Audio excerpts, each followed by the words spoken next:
Assembly ఎన్నికల్లో కాంగ్రెస్ అలవికాని హామీలిచ్చి మోసం చేసిందని దేవరకద్ర మాజీ ఎమ్మెల్యే ఆల వెంకటేశ్వరరెడ్డి మండిపడ్డారు. మహబూబ్ నగర్ బీఆర్ఎస్ ఎంపీ అభ్యర్థి మన్నె శ్రీనివాసరెడ్డికి మద్దతుగా బూత్పూర్ మున్సిపాలిటీలోని అమిస్తాపూర్లో ప్రచారం నిర్వహించారు. ఈసారి ఆలోచన చేసి పార్లమెంట్ ఎన్నికల్లో కారు గుర్తుకు ఓటేయాలని విజ్ఞప్తి చేశారు.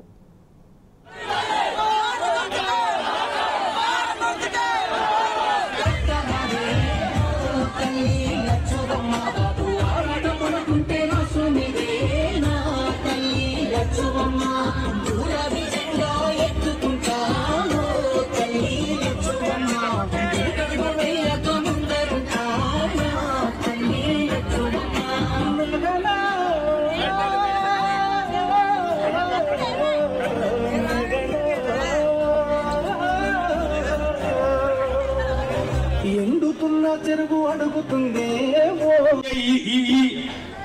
వీళ్ళకి బుద్ధి రావాలంటే మనం ఓటు ద్వారానే సమాధానం చెప్పాల్సిందిగా కోరుకుంటూ జై తెలంగాణ.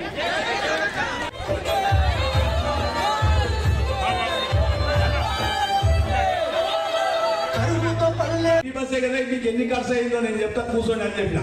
కూర్చోబెట్టి చెప్పిన వాళ్ళకి ఫ్రీ బస్ వచ్చింది, ఎక్కిళ్ళు 11 మంది పోయి పాలమూరు పోయిన తర్వాత తిరిగిన తర్వాత ఇంత ఆకలి అయితే తినాలనిపించదా, లేదా దోస్తులు ఎవరైనా ఇంత షాండోలా పూరి తినిపించాలంటే తినిపించాలి. కున్నాడు, మీ సంతకం పెట్టుకున్నాడు, బూత్ నెంబర్ రాసుకున్నాడు. జాగ్రత్త పెట్టుకో తల్లి, దీంట్లో 6 గ్యారెంటీలు ఉన్నాయి.